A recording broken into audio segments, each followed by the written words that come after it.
Tonight, the operators of the SIPSA landfill in Suffolk are racing to fix a serious issue they discovered, then reported to state regulators. The violation deals with the amount of excessive liquids in the landfill that are not being pumped out as required by state law. Andy Fox went to the landfill to learn about the problem and what's being done to fix it.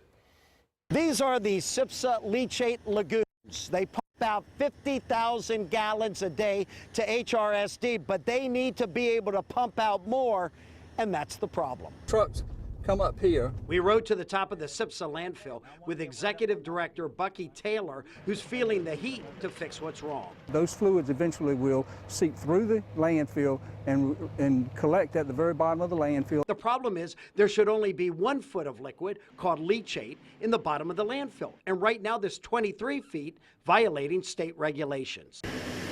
That leachate is pumped to lagoons, but only 50,000 gallons a day are pumped to HRSD, leaving too much leachate in the landfill, which Taylor's equipment did not properly show. Well, some of the equipment, you got to realize it's old. There's no question about that. New equipment is out there on the market, and that's what we're looking at. Why haven't you been buying it to implement it? That's exactly what we're looking at doing right now. But why haven't you been doing it in the past? Because they did not have the biggest issue of how much waste, how much liquid was actually in the landfill. Taylor's harshest critic is Virginia Beach City Manager Dave Hansen, who calls it mismanagement or neglect his deputy, Tom Leahy.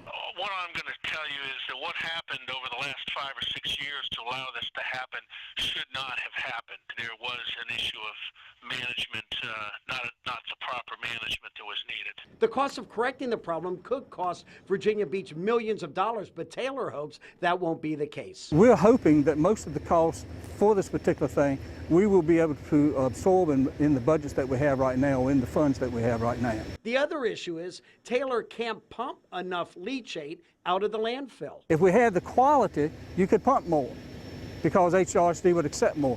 So but that's the your question, issue too, that you needed to make the leachate cleaner. And that's what we're trying to do. SIPSA is so concerned about this and under such pressure, they're having a special meeting next Wednesday to award a contract to get someone in here to physically pump out and remove this leachate from the site.